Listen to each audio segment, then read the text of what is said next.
Je vais vous commenter le document qu'a publié la Commission européenne le 7 août dernier sur la CSRD qui répond à un certain nombre de questions qui lui ont été posées.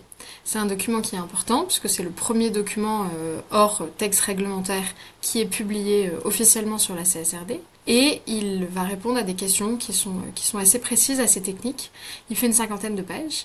Et on s'est dit que c'était une bonne idée de vous en donner un peu notre lecture et vous en donner quelques points saillants. Alors on va évidemment pas reprendre tout le document, il est riche, mais on voulait vous partager 8 choses qu'on avait repérées comme étant importantes. La première, c'est que dans tout le début du document, la Commission réexplique bien quelles sont les entités couvertes, à quelles conditions, parle aussi beaucoup des filiales d'entreprises étrangères, ou des entreprises étrangères qui pourraient être soumises à la CSRD.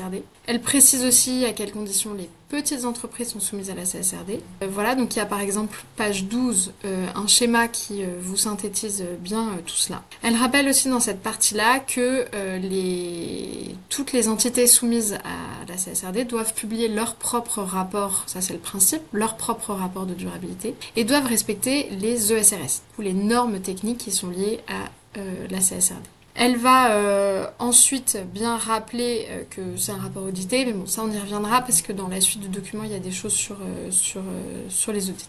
Le deuxième point qui était important pour nous, il est un peu plus bas. Page 19-20, il rappelle, c'est des choses qu'on sait normalement quand on travaille sur la CSRD, il rappelle que les institutions financières sont soumises à la CSRD en tant qu'entreprise, qu'en revanche les fonds du site FAI ne sont pas en tant que tels soumis à la CSRD. Troisième point, dans les pages 22-23, la Commission va rappeler qu'il y a une exception à la règle que je vous ai énoncée tout à l'heure, une entité couverte, un rapport de durabilité. Cette exception est liée au cas où on a une entité mère qui est soumise à la CSRD et puis des filiales qui sont soumises à la CSRD. Dans certains cas, ces filiales peuvent ne pas avoir leur propre rapport, mais être intégrées, on va dire consolidées, dans le rapport de la mère, à condition qu'il y ait certaines informations qui soient disponibles du côté de la filiale, concernant la filiale, bien sûr. Pour terminer sur le sujet des entreprises qui sont couvertes ou non dans la CSRD, de page 27, il y a des points de précision sur les petites entreprises. Les petites entreprises qui émettent des titres sur les marchés cotés devraient l'être dès aujourd'hui, mais il y a, c'est pareil, une exception pour qu'elles fassent leur premier rapport de durabilité en 2028, sachant que dans ce cas-là, elles doivent quand même expliquer dans leur rapport annuel pourquoi elles n'ont pas publié de rapport CSRD. Le second petit point de précision, on va dire, sur les small caps, c'est que elles ne vont pas utiliser les ESRS pour construire leur rapport de durabilité. Elles vont utiliser des normes qui vont être simplifiées, qui s'appellent des LSMI, qui, elles, ne sont pas encore publiées. Juste après, il y a un point qui est assez important sur la chaîne de valeur. Alors, sur la chaîne de valeur, il faut savoir que la CSRD va demander aux entreprises d'aller chercher de l'information assez précise, des points de données, sur des entreprises qui appartiennent à leur chaîne de valeur. Quand ce n'est pas possible d'obtenir cette information directement de la part de la chaîne de valeur et qu'on a fait un effort raisonnable pour obtenir cette information, il est possible d'utiliser des données estimées. Dans la réponse à cette question, la Commission précise ce que signifient des efforts raisonnables, donc les cas dans lesquels on a le droit d'utiliser de la donnée estimée concernant la chaîne de valeur. Il y a plusieurs critères qu'on peut utiliser pour justifier l'utilisation de données estimées. Il faut bien garder en tête d'abord que la Commission européenne voit les choses de manière évolutive, c'est-à-dire que les premières années, on va publier un rapport CSRD, il sera plus acceptable d'utiliser de la donnée estimée, plus le temps va passer, on va dire, moins ce sera acceptable. Donc les éléments qu'on peut mettre en avant pour justifier de l'utilisation de cette donnée estimée, il y en a plusieurs. Il y a par exemple la taille et les ressources, que ce soit de l'entreprise qui fait son rapport CSRD ou de l'entreprise sur laquelle on cherche à obtenir de l'information dans la chaîne de valeur. La Commission européenne accepte aussi qu'on regarde la capacité technique à récupérer, récolter et aussi transmettre de l'information ESG, l'information sur la durabilité. La commission vous autorise aussi à dire plus classique, regarder quel est le niveau d'influence que l'entreprise a sur l'entité de la chaîne de valeur ou la proximité avec l'entité qui fait partie de la chaîne de valeur. Donc ça c'était le 5e point qui nous paraissait important.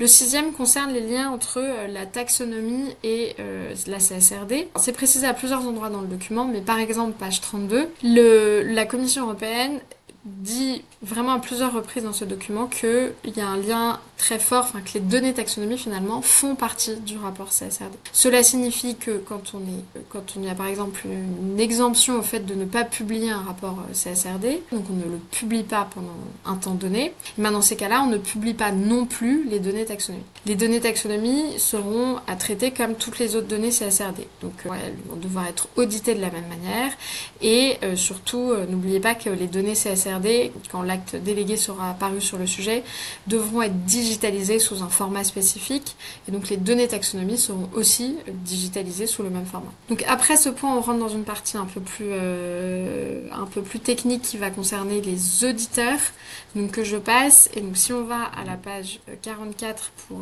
notre 7e point, qui concerne le niveau d'audit qui est exigé dans la CSRD. Donc vous le savez, le rapport CSRD aujourd'hui va être audité basé sur une assurance limitée, Limited Assurance Engagement dans le texte. Ce qui signifie quoi? Ce qui signifie que l'auditeur ne va pas aller regarder vraiment l'exactitude de chaque chiffre à la virgule près. L'auditeur va devoir mettre en place des process, des procédures pour s'assurer que toute l'information qu'il va recevoir, qu'il va regarder, qu'il va analyser, lui paraît présentée de manière équitable, juste, raisonnable, etc. Que toute cette information respecte les ESRS. C'est un point vraiment important à garder en tête quand on fait son rapport, surtout son premier rapport, puisque c'est assez structurant. Le plus important à ce stade, c'est d'être en ligne avec les grandes étapes du texte de la CSRD. Ce niveau d'audit va pouvoir évoluer dans le temps. En 2028, la Commission européenne a la possibilité de le rehausser.